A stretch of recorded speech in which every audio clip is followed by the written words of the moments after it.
오늘 우리에게 주신 하나님의 말씀 보도록 하겠습니다. 베드로 후서 2장 1절로 11절 말씀입니다. 생명의 샘가 12월 27일 월요일 말씀 멸망하게 할 이단 함께 읽겠습니다.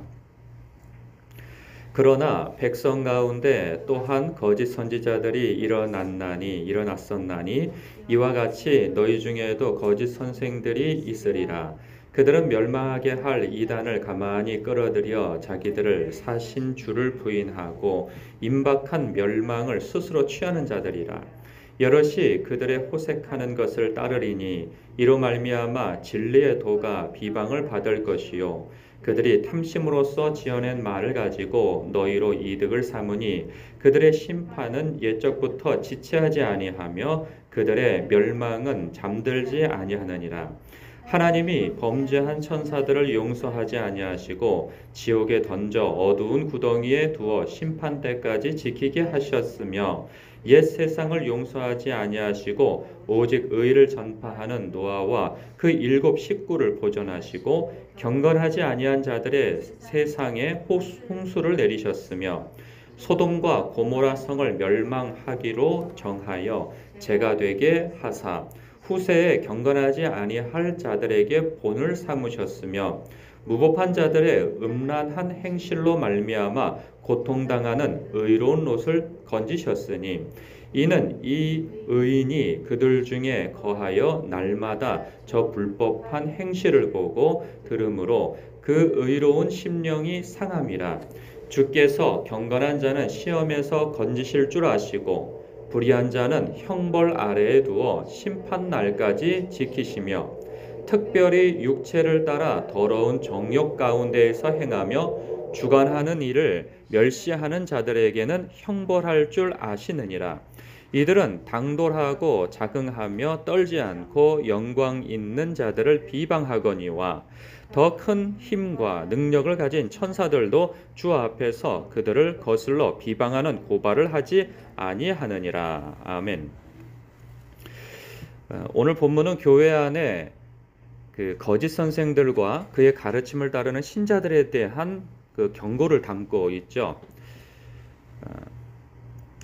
여기서 나오는 이 거짓 선생들이라고 일컬어진 사람들은 교회 밖에 있다가 가만히 들어온 자 같지는 않습니다. 그러니까 교회 안에 있는 유력한 영적인 스승들이라 일컫는 사람들이 되겠죠. 그러니까 좀 유력한 사람들인 듯 싶습니다. 근데 이 사람들이 그들을 멸망하게 할 이단을 가만히 끌어들여 왔다는 거죠. 그래서 자기들을 사신 주를 부인하고, 그러니까 여기서 자기를 사신 주를 부인했다는 것은 예수님의 그 존재 자체를 부인했다는 것은 아니죠. 그러니까 예수님의 가르침 가운데에서 몇 가지, 예수님이 하신 말씀 가운데 몇 가지를 이렇게 왜곡하고 비틀었다 하는 것을 알 수 있어요. 문맥상 보면은 그들이 이렇게 비틀었던 그 내용들은 무엇이냐면 재림에 대한 내용인 듯 싶습니다. 그러니까 예수님께서 곧 오셔서 심판주로 오실 것이다 라고 하는 내용이죠. 그런데 사도들은 그 당시에 예수님께서 정말로 자기 때들 다 오실 거라고 그렇게 생각을 했던 듯 싶습니다. 그리고 또 그렇게 가르쳤고요. 근데 사람들이 볼 때에는 그 사도들이 많이 순교하고 죽고 없어졌죠. 몇몇 남지 않는 그런 상황이고, 또 주어진 상황은 예수 믿는 것 때문에 여러 가지 시련과 시험이 있는 상황이 계속되고 또 가중되는 거예요.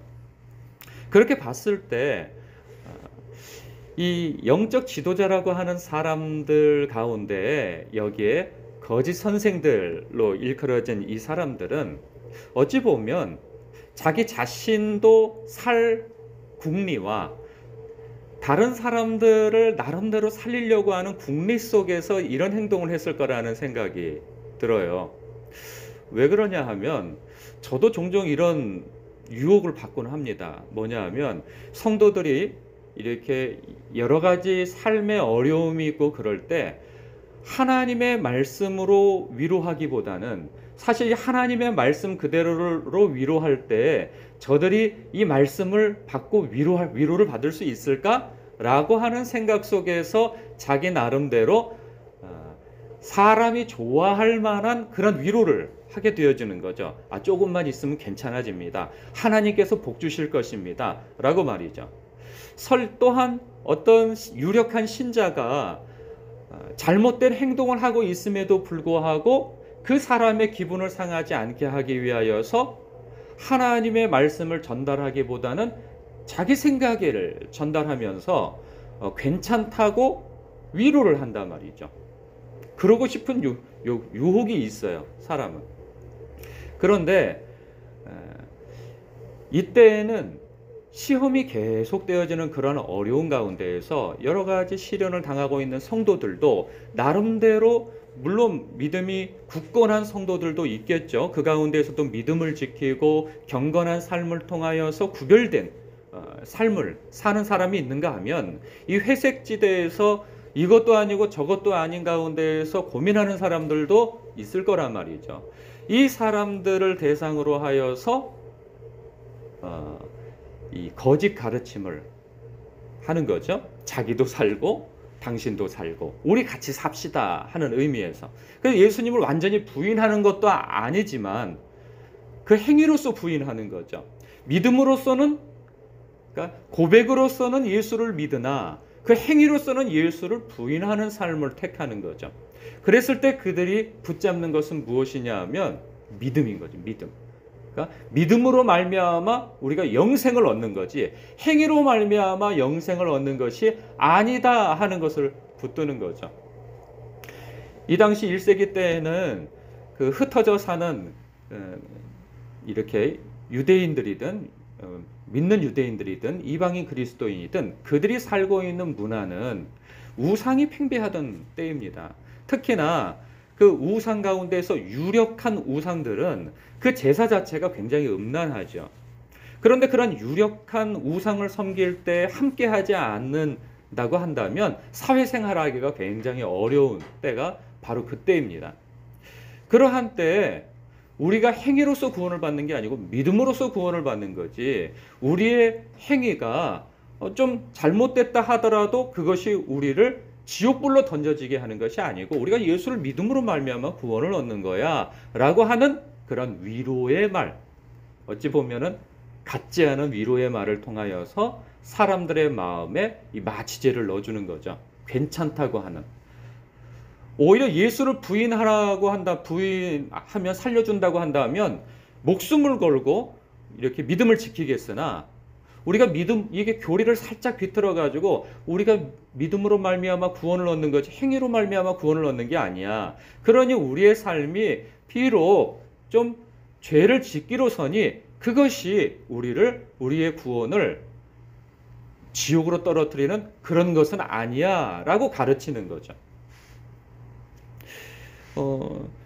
그래서 2절에 보면 그들의 특징이 여럿이 그들의 호색하는 것을 따르리니 그렇죠.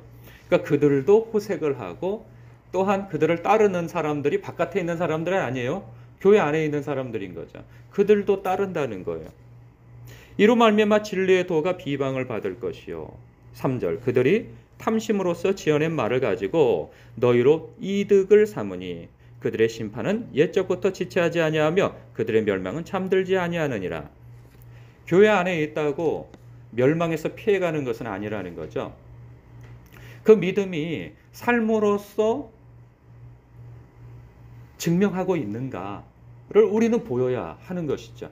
입술의 고백만이 이렇게 어떤 교리적 인정만이 그 사람을 구원의 길로 인도하는 것이 아니라 예수 그리스도를 믿는 참 믿음과 마음으로서의 믿는 믿음과 그 믿음에 걸맞는 삶의 태도가 나올 때 그 사람의 믿음이 있는 것을 우리가 알 수 있는 것이죠. 그런데 이들은 믿음만을 붙들고 삶으로서는 예수를 부인하는 사람들이라 일컬을 수 있겠다는 생각이 듭니다. 이것은 이때에만 적용되어지는 것이 아니고 우리의 삶에서도 역시 마찬가지인 것이죠. 그렇게 해서 경건하지 못한 자가 당하는 그러한 심판에 대하여서 세 가지 예를 4절, 5절, 6절에 이르러 소개를 하고 있죠. 그러면서 9절에 주께서 경건한 자는 시험에서 건지실 줄을 아시고 그러죠.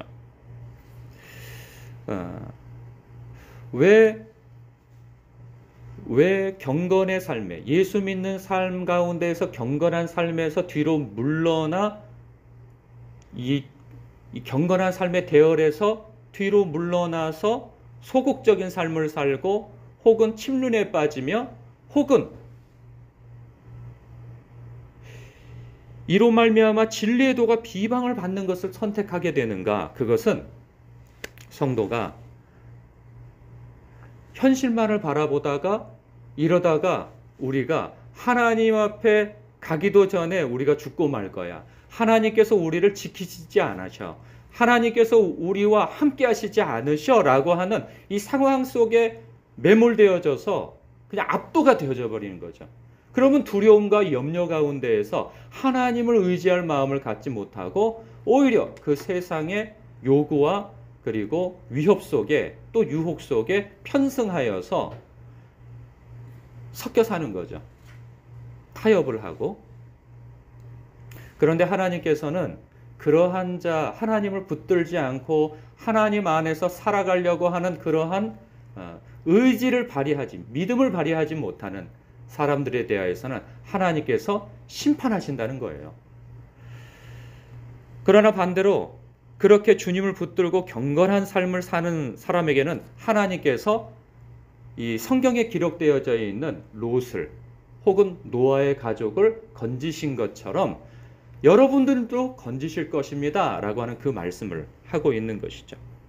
그래서 우리가 우리의 삶 가운데에서 적당히 타협하려고 하는 그러한 마음에서 하나님을 붙들려고 하는 마음으로 우리는 끊임없이 깨어 있어야 한다는 것입니다. 보면 이들은 다 이 삶에서 실패하는 것을 드러냅니다. 10절에 보니까 특별히 육체를 따라 더러운 정욕 가운데서 행하며 주관하는 일을 멸시하는 자들에게는 형벌할 줄 아시느니라. 그러니까는 주관하시는 이는 하나님 아버지이죠. 우리 주님이세요. 그런데 그 주님을 멸시하는 자들이 받을 형벌을 얘기하는데 그 주관하는 일을 멸시하는 것이 무엇이냐? 육체를 따라 더러운 정욕 가운데서 행하는 것이 나는 예수님을 몰라 이런 것만큼이나 난 예수를 믿지 않아 하는 그런 것만큼이나 행위로서 예수를 부인하는 것이 자기의 믿음을 신앙을 부인하는 것이 바로 주님을 멸시하는 자와 같다는 것이죠. 그들의 특징은 당돌하고 자긍하며 떨지 않고 영광 있는 자들을 비방하거니와 영광 있는 자들은 이 성도들이라 볼 수 있죠. 특별히 영적인 어떤 지도자들이나 그리고 성도들 그리고 거룩하게 살려고 하는 성도들 특별히 이러한 자들을 비방한다는 거죠. 왜 비방하는가? 저들이 경건하게 사는 것이 상대적으로 자신의 불의가 드러나니까 비방하는 거예요. 그래서 경건하게 살려고 하는 사람에 대해서 비방하는 특징을 가지고 있다는 거죠. 이런 부분에 있어서 우리가 참 조심해야 될 거라는 생각이 듭니다. 나와 좀 다르고 보통 사람들의 행동과 좀 다를 때 그들을 성경적으로 바라보기보다는 하나님의 시각으로 바라보기보다는 나와 다르다고 하는 이유 때문에 나보다 좀 더 경건하고 하는 그러한 모습 때문에 싫어할 수 있다는 거예요. 그래서 우리가 일상의 삶 속에서 말을 참 조심해야 할 거라는 생각이 듭니다. 이 구약 성경을 보다 보면요. 하나님께서 자기 백성에 대해서 심판을 말씀하시고 진노를 말씀하십니다.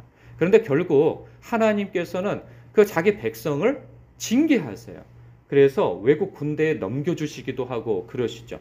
그런데 나중에 예언서, 소선지서들을 보게 되어지면 하나님께서 놀라운 말씀을 하세요. 다른 주변의 이방국들이나 그 이스라엘의 형제국이라고 할 수 있는 나라들에 대해서 진노하시는데 그 진노의 이유가 무엇인 줄 아십니까? 자기 백성을 심판하시는 하나님을 진노하게 하시는 이유는 뭐냐면 자기 백성을 조롱하고 그리고 포로 삼고 도와주지 않았다는 게 이유인 거예요. 하나님께서 자기 백성을 징계하시는 것은 자기의 고유 권한인데 마치 이런 거와 같죠. 내 자식을 훈육시키기 위해서 혼을 내거나 매를 때리고 있는데 그 옆에서 거들어준다고 그 아들에 대해서 막 흉을 보거나 오히려 더 때리라고 그런다던가 막 이런 거죠.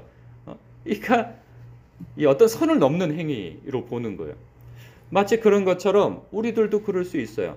그 이스라엘 백성은 하나님 앞에 오랜 세월 동안 불순종하면서 결국은 징계를 당하는, 호되게 징계를 당하는 가운데 있음에도 불구하고 그 하나님의 백성을 조롱하고 멸시하고 핍박하는 자들에 대해서는 하나님께서 가만히 보고 계시지 않는다라는 거예요. 그런 것을 본다면 우리의 삶 속에서도 우리가 교우들에 대해서 바라보는 시각을 조심해야 한다는 것이죠. 저래서는 안 되지 하는 그러한 마음도 있을 수 있으나 그것은 하나님께 맡겨둘 일인 것이지 우리가 수군수군 되어져 가지고 그 사람을 폄하하거나 우리가 스스로 재판관이 되어져서 판단한다든가 이런 일이 있어서는 안 된다는 거예요. 이것은 하나님을 멸시하는, 성령의 역사를 멸시하는 일이 될 수도 있다 하는 것이죠.